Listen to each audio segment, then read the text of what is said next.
Apilio, une bourgade perdue dans les marécages du Rio Cacheu en Guinée-Bissau. La pluie règne en maître. C'est le tout nouveau site choisi par la communauté locale et Wetlands International pour le reboisement de mangroves. Il est évident qu'en Guinée-Bissau, la majeure partie de la superficie de mangroves se trouve dans la zone côtière du pays.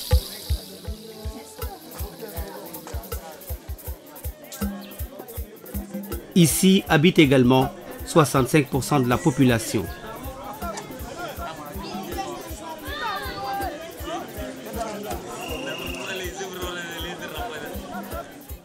Wetlands International, de concert avec ses partenaires et les communautés de base, a lancé depuis l'année dernière le projet de conservation de la biodiversité dans le parc naturel de mangroves de Cacheu, financé par la Fondation Turing.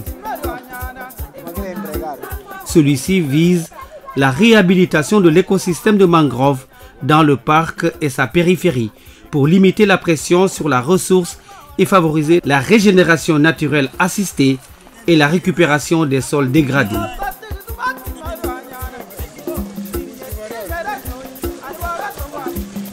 À Totigna, à Apilio, à Matadoukou et à Dapak, tout comme dans le parc naturel de Cacheu, le programme de réhabilitation des zones dégradées de mangroves est en avance.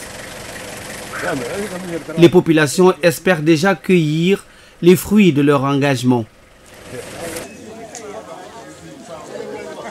Les poissons, les huîtres, crevettes et crabes sont attendus avec le repeuplement des forêts dégradées.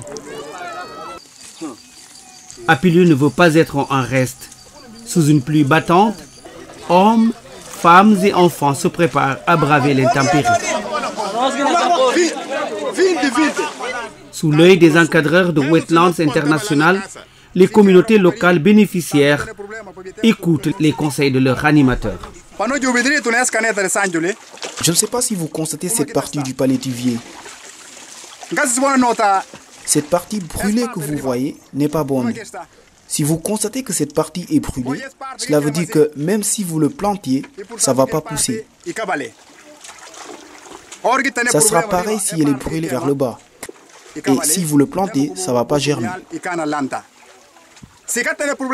Au cas contraire, si vous le plantez, vous devrez dépasser ici, ces traits-là. Parce que si vous ne l'enfoncez pas au sol, avec les petites vagues, ils bougeront et finiront par tomber. Les communautés trient les propagules et les regroupent par tas de 20 unités. Les meilleurs vont être plantés.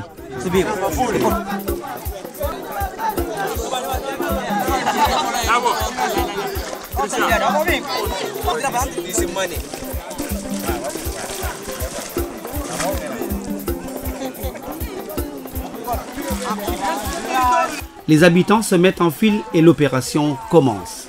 À votre place, enfoncez les palétuviers sous sol. Est-ce que tout le monde l'a déjà fait? Ok. Maintenant écoutez bien, je voudrais que chacun regarde tout droit devant lui. Est-ce que vous voyez? Voilà. Et 2, et 3, allez-y.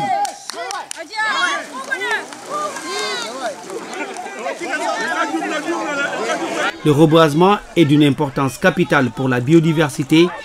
Wetlands International s'y est investi depuis des années.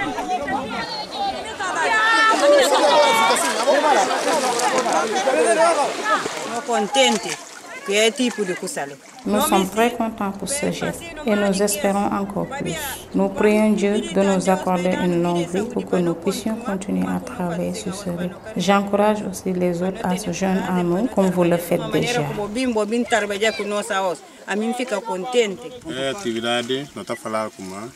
Nous appelons cette activité la réhabilitation des mangroves. C'est dans le cadre d'un projet nommé Conservation de la biodiversité du parc de Cacheu et ses localités. C'est un projet financé par la Fondation Turing qui est basée en Hollande, exécuté par Wetlands International et ses partenaires comme IBAB, GPC, mais aussi par la communauté locale, comme vous pouvez le constater. En 1976, la superficie occupée par les palétuviers était de 476 000 hectares. 10 ans plus tard, 114 000 hectares ont été convertis en superficie agricole. Et ce taux de conversion de 1500 hectares par an s'est maintenu jusqu'au début des années 90. On ne peut pas rebaser une mangrove si on n'a pas un bon produit, une bonne semence. C'est dans ce cadre-là que donc, les populations ont tenu massivement à venir nous accompagner parce que l'importance de l'écosystème mangrove n'est plus à démontrer.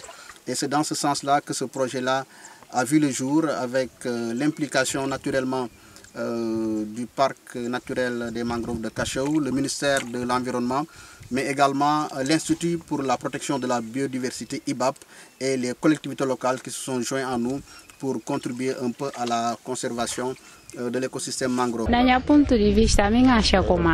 pense que nous ne baisserons plus jamais les bras puisque nous avons décidé d'embrasser le projet et nous avons planté des palétuviers. Nous poursuivons son développement jusqu'à terme parce que c'est nous qui en bénéficierons plus tard. Nous avons vu les habitants du village d'Antotigna bénéficier de leurs mangroves. Je crois que cela est un bon signe. Dans le cas de la province Nord, la majorité de ces rizières ont été abandonnées après. La riziculture est une pratique qui dégrade le plus cet écosystème fragile suivi du processus de l'oxydation des sols, du processus de formation des tannes. Ainsi, le projet de conservation de la biodiversité dans le parc naturel des mangroves de Cachao veut réhabiliter les surfaces dégradées. Cette campagne de reboisement a permis de mettre sous terre 11 059 propagules. D'autres opérations de plantation sont prévues d'ici la fin de septembre 2016.